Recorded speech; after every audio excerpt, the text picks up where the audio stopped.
हम लोग 10 भाई बहन थे। मैं सबसे बड़ी थी। हम बहुत गरीब थे।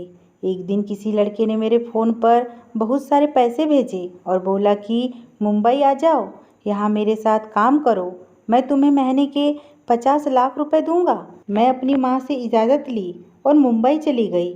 वहाँ मुझे उस लड़के ने अपने साथ फ्लैट में रखा था, लेकिन मुझे नौकरी नहीं दी थी। वह रोज़ रात को मेरे पास आता और सारी रात मेरे पास गुजार कर चला जाता। एक दिन उसने मुझे बहुत अमीर आदमी को बेच दिया। जब वह आदमी मेरे कमरे में आया तो मुझे उसने एक ऐसी चीज़ दी जिसे देखकर मैं बहुत खुश हो गई। गरीबी बहुत बुरी चीज़ है। पेट भरने के लिए इंसान को वह सब करना पड़ता है जो वह करना नहीं चाहता। मैं भी एक बहुत गरीब घर से आई थी, जहाँ एक टाइम की रोटी मिलती और दूसरे टाइम भूखे पेट सोना पड़ता था। हम 10 भाई बहन थे और मैं सबसे बड़ी थी। मेरे पिताजी एक मजदूर आदमी थे। मेरी माँ लोगों के घरों में काम करती थी। इतनी मेहनत करने के बाद भी मेरे माता पिता सिर्फ इतना कमा पाते थे कि हम लोग एक टाइम की रोटी पेट भर कर खा सके। मैं 16 साल की हुई तो मैं भी अपनी माँ के साथ काम पर जाने लगी। मेरी माँ की मालकिन की बेटी, वह हर समय मोबाइल चलाती रहती थी। मैं भी अपना काम करके उसके साथ बैठ जाती थी।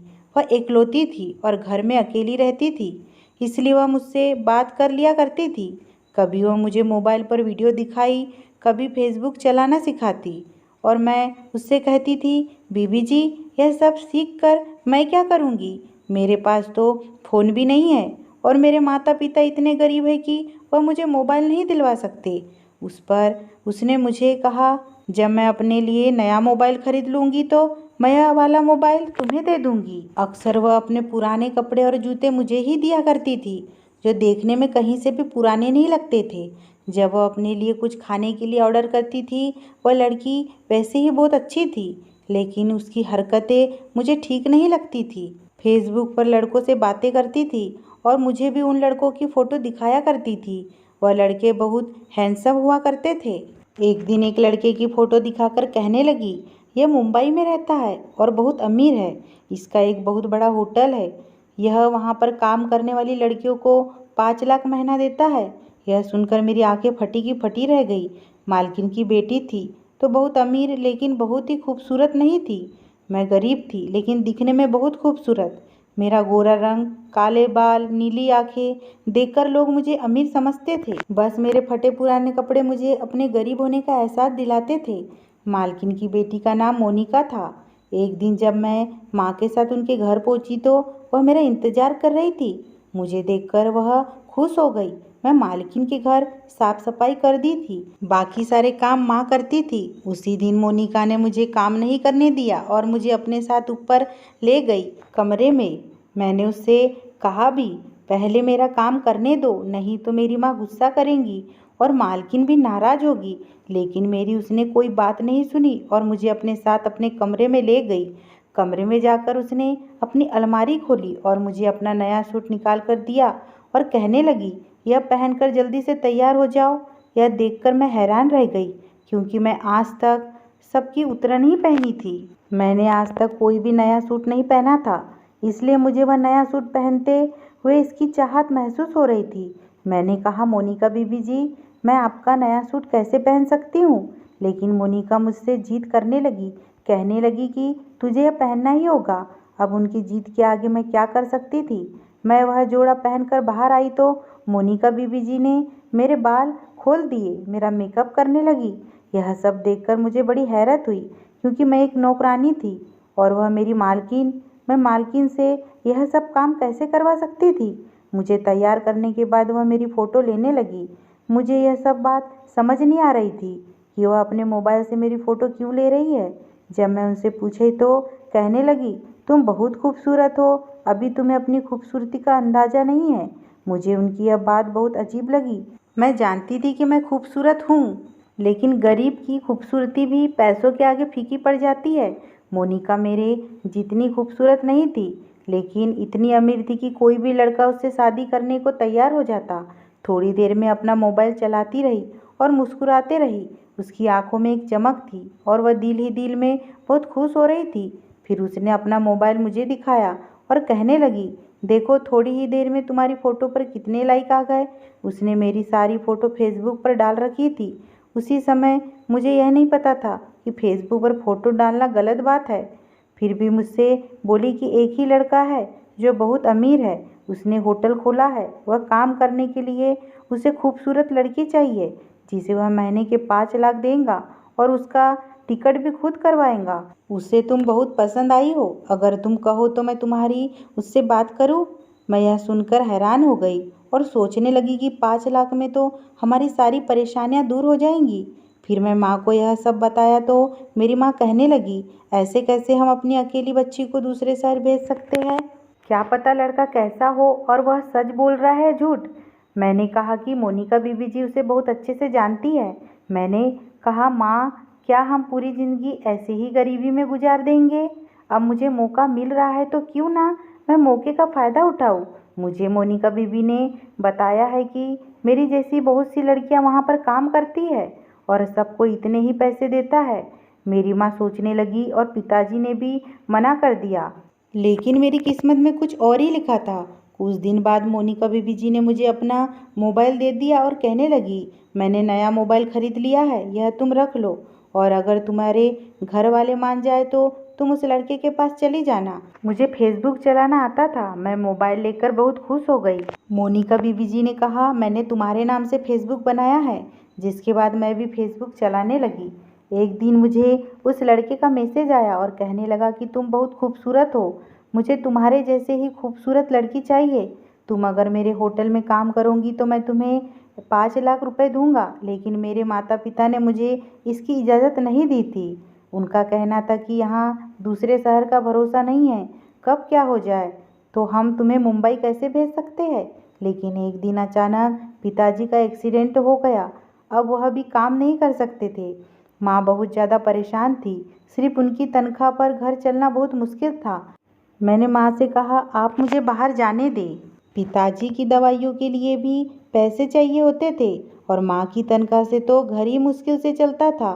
फिर पिताजी का इलाज कहाँ से होता? मैं वहाँ से आपको पैसे भेजते रहूँगी। अब मुझे भेजना मेरे माता पिता की मजबूरी बन गई थी। अब मैं उस लड़के से वहाँ काम करने के लिए हामी भर ली थी। मालकिन ने माँ को समझाया कि आप फिक्र ना करें, वह लड़का बहुत अच्छा है, मैं उसे अच्छी तरह से जानती हूँ। उस लड़के ने मुझसे कहा है कि अपना बैंक में अकाउंट खुलवा लो। मैंने ऐसा ही किया। फिर उस लड़के ने मेरे अकाउंट में 5 लाख रुपए डाल दिए। 5 लाख देखकर मेरे घर वाले बहुत खुश हुए थे। उस लड़के ने मेरा टिकट करवा दिया था और कुछ दिन बाद मैं दूसरे शहर यानी मुंबई में पहुंच गई थी। वहां एक बहुत ही खूबसूरत और स्मार्ट लड़का मुझे एयरपोर्ट पर लेने आया। वह लड़का मुझे एक फ्लैट पे ले गया जहां मैं बिल्कुल अकेली थी। मेरे अलावा और कोई लड़की नहीं थी। उस लड़के ने मुझसे कहा कि मुझे कुछ दिन यहीं रहना पड़ेगा, उसके बाद में मुझे नौकरी दिला देगा। मुझे यह सब कुछ ठीक नहीं लग रहा था। फिर वह मुझे रात को खाना देने आया और खाकर मैं सो गई। दूसरे दिन वह मेरे पास आया और मुझे एक ड्रिंक देकर बोला, यह एनर्जी ड्रिंक है, इसे पी लो, यहाँ यह ड्रिंक सब पीते हैं। मैंने उसके हाथ से गिलास लिया और वह ड्रिंक पीने लगी। वह बहुत अजीब थी। मैंने उससे कहा कि मुझे नहीं पीना, मुझे यह पसंद नहीं है। लेकिन उसने मुझसे कहा कि इस ड्रिंक की यही तो खासियत है, पहली बार किसी को पसंद नहीं आती और जब पीते रहो तो इंसान इसे छोड़ना नहीं चाहता। यह कहकर उसने गिलास मेरे मुंह में लगा दिया और कहने लगा, चलो शाबाश, जल्दी से इसे ख़त्म करो। और मेरे होठों से जब तक नहीं हटाया जब तक वह गिलास पूरा खाली नहीं हो गया। लेकिन यह शरबत पीने के बाद मुझे चक्कर आने लगे। मैं वहाँ से उठकर खड़ी हुई ताकि मैं अपने कमरे में जा सकूं, लेकिन मैं वहीं पर चक्कर खाकर सोफे पर गिर गई। मैं बिल्कुल भी अपने होशो हवास में नहीं थी। जब सुबह मेरी आंखें खुली तो मैं अपने कमरे में अपने बेड पर लेटी हुई थी। यह देखकर मैं हैरान रह गई कि मुझे कमरे में कौन लेकर आया और मेरे बाल भी खुले हुए थे। मेरे सर में अभी भी दर्द हो रहा था। मुझे बहुत थकान महसूस हो रही थी और मुझे बहुत अजीब सा लग रहा था। मैं कमरे में अकेली थी। मेरी घड़ी पर नज़र पड़ी तो दोपहर के 2 बज चुके थे। मुझे याद आया कि रात को वह लड़का मेरे कमरे में आया था और उसने मुझे ज़बरदस्ती शरबत पिलाया था। मुझे बहुत अजीब लग रहा था। ऐसा लग रहा था जैसे मेरे साथ कुछ गलत हुआ है। मैंने इसे अपना भाई समझा। मैं सर दर्द के साथ उठी और हाथ मुँह धोया। मेरा पूरा बदन दर्द कर रहा था। मैंने अपने लिए नाश्ता बनाया। अब मेरी तबीयत खराब लग रही थी, इसलिए मैंने नाश्ता करने के बाद दवाई ली। मैं अभी पूरे तरीके से होश में नहीं थी। ये लड़का मेरे फ्लैट पर आया और मुझसे कहने लगा, तुम्हें मुझे उसका यह सवाल बहुत अजीब सा लगा था। कहने लगा, इस ड्रिंक का यही तो फायदा है।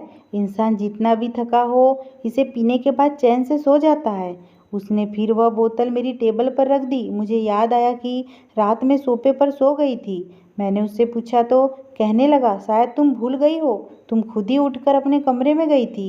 याद करो, तुम्हें याद आ जाएगा। फिर वह मुझसे कहने लगा कि तुम्हारे लिए खाना लाया हूँ, खाना खा लो। एकदम उसने बात ही पलट दी। मैंने उसे अपनी नौकरी के बारे में पूछा तो कहने लगा, 2 दिन और रुक जाओ, 2 दिन के बाद तुम्हें तुम्हारी नौकरी मिल जाएगी, फिर देखना तुम कैसे पैसे कमाती हो। यह सुनकर मैं बहुत खुश हुई। खाना खाते हुए वह लड़का मुझे बहुत अजीब नज़रों से देख रहा था। उसने पहले कभी मुझे ऐसी नज़र से नहीं देखा था। कहने लगा, तुम्हारी आंखें बहुत अच्छी है, तुम बहुत खूबसूरत हो। यह सुनकर मैं घबरा गई। वह हंसने लगा और कहने लगा कि तुम घबरा क्यों रही हो, मैं तो मजाक कर रहा हूँ। खाना खाने के बाद फिर वह मुझे ड्रिंक पीने को कहने लगा। मैंने उससे कहा कि मुझे यह पसंद नहीं है, तो वह बोला, यह दूसरा फ्लेवर है, इसे पीकर देखो, यह तुम्हें पसंद ज़रूर आएगा। मैं उसे मना किया, लेकिन वह मेरे पास बैठकर मुझे वह शरबत पिलाने लगा और ज़बरदस्ती उसने मेरे हाथ पकड़कर मुझे वह शरबत, जिसे पीने के बाद मैं अपने होश में नहीं थी। मेरी आंखें बंद होने लगी थी और मुझे फिर से चक्कर आने लगे थे। इस बार जब मेरी आंखें खुली तो मैं देखकर हैरान रह गई। वह लड़का मेरे बहुत करीब था।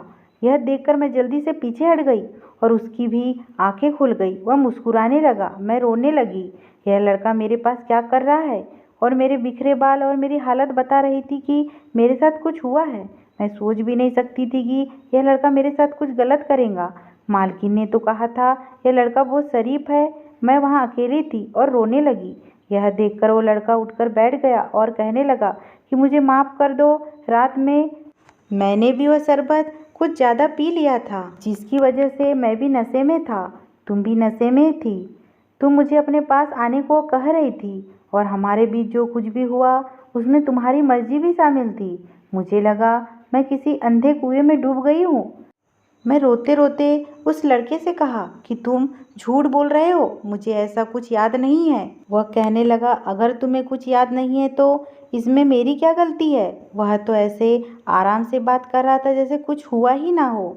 मैं फूट फूट कर रोने लगी और कहने लगी, अरे तुम परेशान क्यों हो रहे हो, जो कुछ भी हुआ है उसे भूल जाओ। लेकिन मैं यह बात कैसे भूल सकती थी। वह मुझे रोता हुआ छोड़कर चला गया और 2 दिन तक वापस नहीं आया।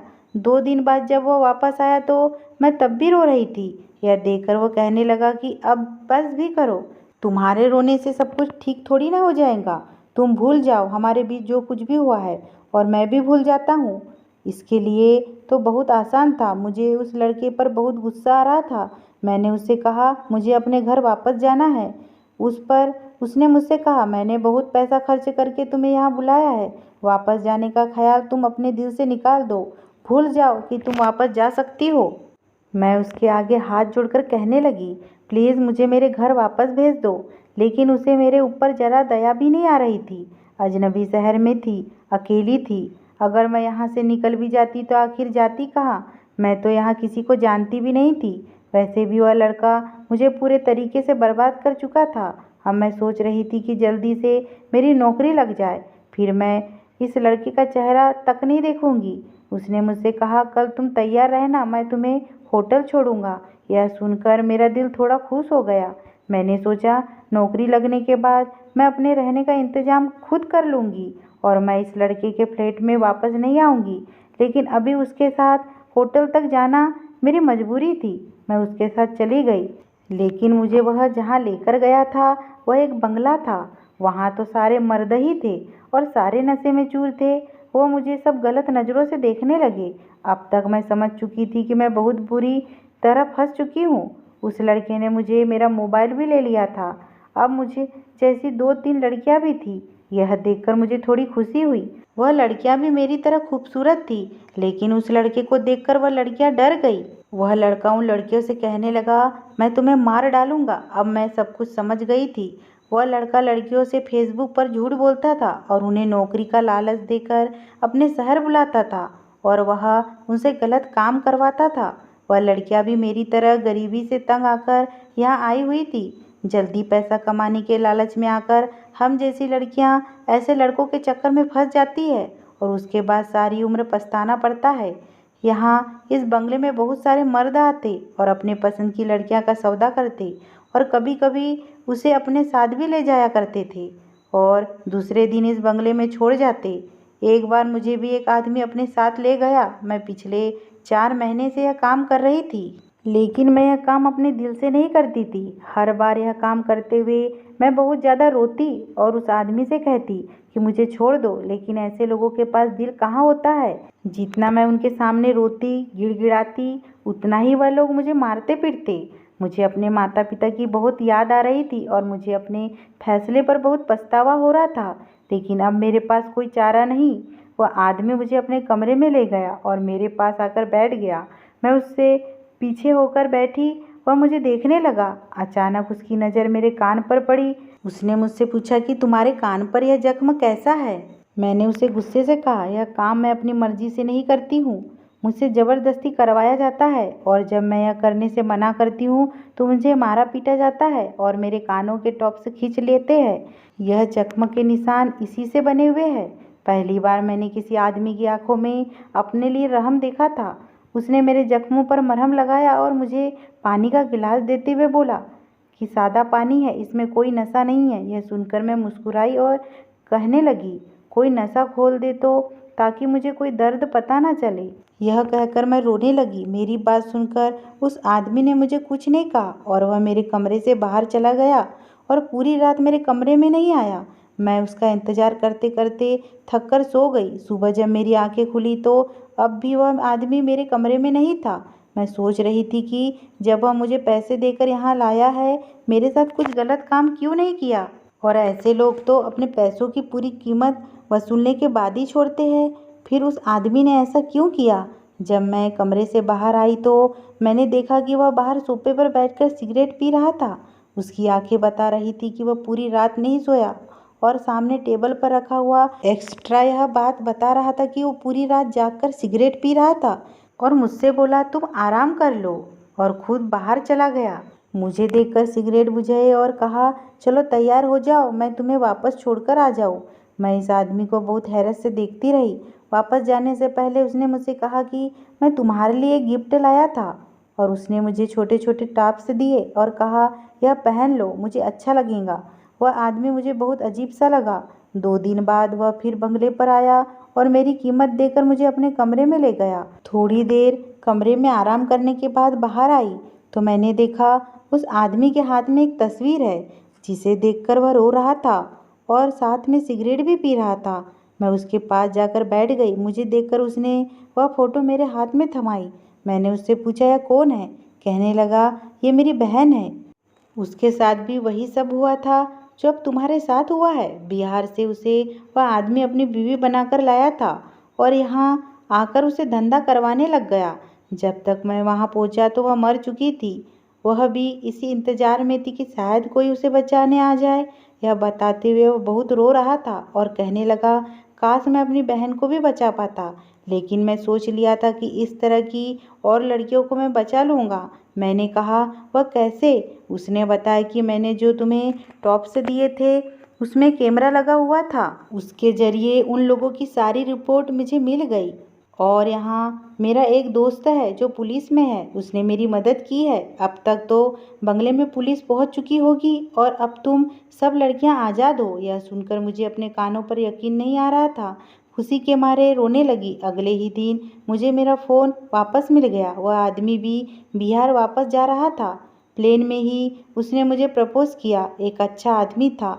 मेरे बारे में सब कुछ जानने के बावजूद भी मुझसे शादी करना चाहता था, इसलिए मैंने उसे हाँ कर दी। अपने घर जाकर मैं अपनी माँ के गले लगकर खूब रोई। उस आदमी ने हमारी मालकिन को भी पुलिस से पकड़वा दिया था। मालकिन की बेटी ने पुलिस को बताया कि वह भी उस लड़के से मिली हुई थी और उसकी जैसी 10-12 लड़कियां और भी थी जो यह काम करती थी। इसके कुछ दिन बाद ही हमारी शादी हो गई। मैंने अपनी ज़िंदगी में यह सबक सीखा कि हमें पैसे कमाने के लिए बिना जाने हमें किसी के कहने पर कहीं नहीं जाना चाहिए। अब हम सब अपनी ज़िंदगी में खुश है। ये स्टोरी अगर अच्छी लगी हो दोस्तों तो प्लीज़ मेरे चैनल को सब्सक्राइब करना ना भूलें, लाइक करें।